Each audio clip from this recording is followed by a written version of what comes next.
Junjung tinggi sportivitas, itulah slogan yang selalu diusung dalam setiap pertandingan olahraga. Sayang, dalam prakteknya masih kerap terjadi insiden atau tindakan yang jauh dari kata sportif. Dan kasus terbaru dari tindakan tidak sportif yang kini ramai dibicarakan adalah sepak bola gajah yang ditampilkan dua klub sepak bola Indonesia, PSS Sleman dan PSIS Semarang. Selain kasus ini, malam ini On The Spot telah merangkum 7 aksi tidak sportif paling memalukan yang terjadi dalam pertandingan olahraga, khususnya sepak bola.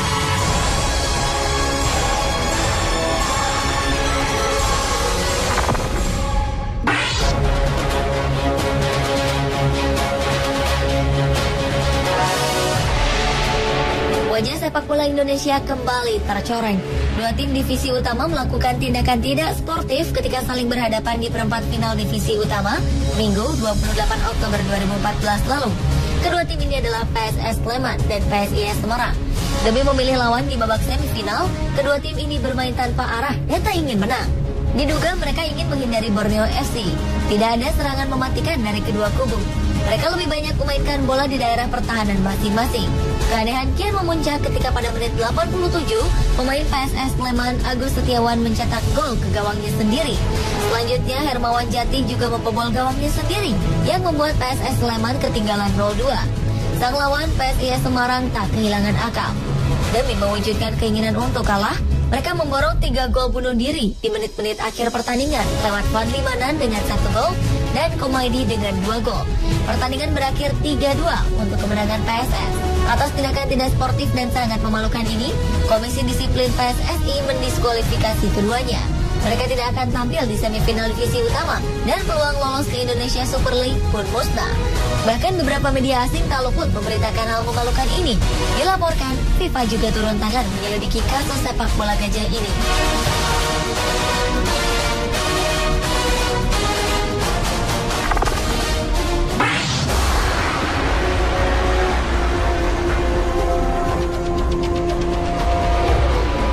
Sepak bola gajah sudah pernah mencoreng nama Indonesia sebelumnya. Ketika itu, tim nasional Indonesia tengah berhadapan dengan Thailand di babak penyisihan grup Piala Tiger Cup 1998. Kedua negara sama-sama sudah memastikan diri lolos ke semifinal. Laga ini akan menentukan siapa lawan yang akan dihadapi di semifinal. Sang pemenang akan bertemu tuan rumah Vietnam, sementara yang kalah akan menghadapi Singapura. Baik Indonesia maupun Thailand sama-sama ingin kalah demi bisa menghadapi Singapura di semifinal. Pada babak pertama, kedua pemain masih menunjukkan aksi dengan beberapa kali melakukan serangan ke gawang lawan. Hingga 90 menit pertandingan berjalan, kedudukan imbang 2-2.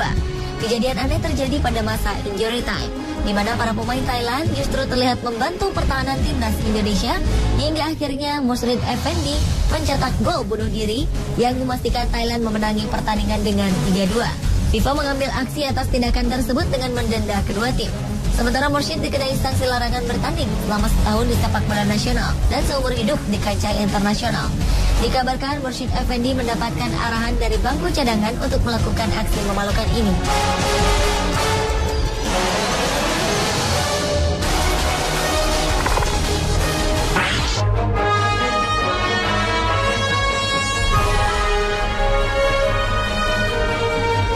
Laga antara AS Adema dan Solomon ini terjadi di Madagaskar 31 Oktober 2002 silam.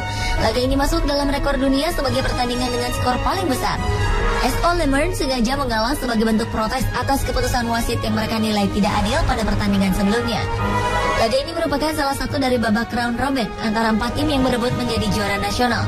Gelar juara sudah pasti jatuh ke tangan Adema setelah pada laga sebelumnya SO Lemern ditahan imbang 2-2 oleh DSA Antananarivo. Pada pertandingan melawan DSA tersebutlah, Lemern menilai wasit tidak adil dengan memberikan tendangan penalti bagi DSA saat pertandingan akan berakhir. Sebagai bentuk protes, pada pertandingan terakhir melawan Adema, mereka mencatat 149 gol bunuh diri. Akibat tindakan yang mencoreng sportivitas olahraga ini, pelatih Lemern dikenai sanksi selama 3 tahun. 4 pemain dikenai sanksi hingga akhir musim dan dilarang mengunjungi stadion. Pemain lainnya diberi peringatan keras.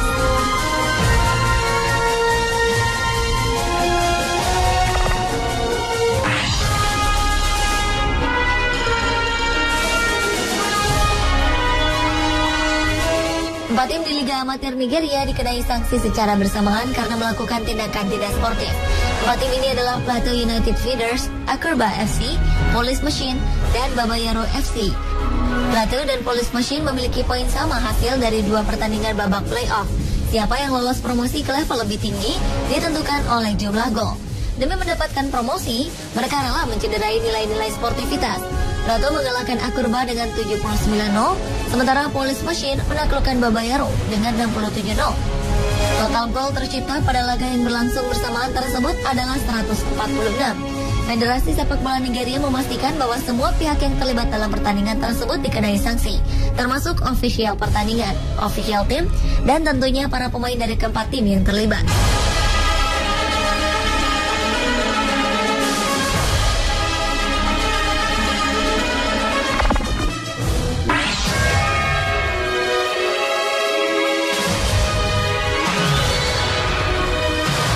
Kasus tidak sportif dalam olahraga juga terjadi di pertandingan antara tim nasional Barbados dan timnas Grenada yang bersaing di babak kualifikasi Caribbean Cup 1994. Barbados butuh kemenangan dengan selisih 2 gol untuk lolos kualifikasi. Mereka membuka peluang setelah unggul 2-0. Namun pada menit 83, Grenada mencetak 1 gol yang mengubah kedudukan menjadi 2-1. Sadar bahwa peluangnya tertutup, Barbados segera mencetak gol bunuh diri untuk menyeimbangkan kedudukan 2-2 dan memaksa pertandingan dilanjutkan dengan babak tambahan. Pada turnamen ini diberlakukan aturan khusus, yaitu gol pertama saat babak tambahan tidak hanya akan mengakhiri pertandingan, tetapi juga bernilai ganda. Barbados mencetak golden goal pada babak tambahan waktu yang otomatis mengakhiri pertandingan untuk kemenangan mereka dengan 4-2. Hasil ini mengantar mereka lolos ke babak pertama Caribbean Cup 1994.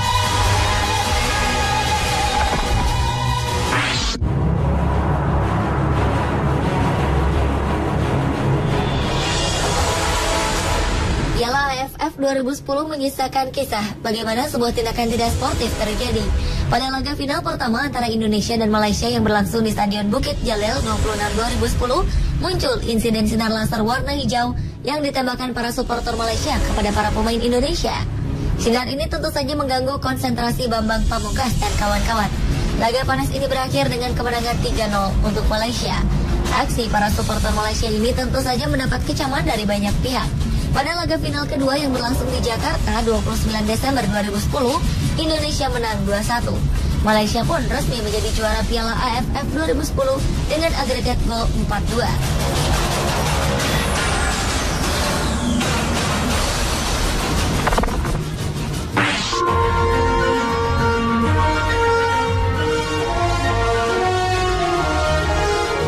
Tindakan paling tidak sportif lainnya adalah peristiwa ketika striker andalan tim nasional Uruguay Luis Suarez menggigit bahu pemain belakang Italia, Giorgio Chiellini. Ini terjadi pada pertandingan Piala Dunia 2014 di Brasil. Akibat tindakannya ini, FIFA pun menjatuhi sanksi larangan bermain di ajang resmi selama 4 bulan kepada penyerang 27 tahun ini. Sebagai catatan, ini bukanlah untuk kali pertama Suarez melakukan tindakan tidak sportif dengan menggigit lawannya. Ketika masih membela Liverpool di Liga Premier Inggris, Suarez pernah menggigit pemain Chelsea Branislav Ivanovic. Ketika itu dia dikenai sanksi larangan bertanding di Liga Premier selama 10 pertandingan. Sebelumnya, tepat pada 2010 di Liga Eredivisie Belanda, Suarez yang memperkuat Ajax Amsterdam menggigit bahu gelandang PSV Eindhoven, Oudman Bakal. Atas tindakannya ini, Suarez dikenai denda dan larangan bertanding dalam 2 laga. Suarez saat ini membela Barcelona dan berlaga di La Liga Spanyol. Pemirsa, itulah tadi 7 aksi tidak sportif pilihan Anda Sport.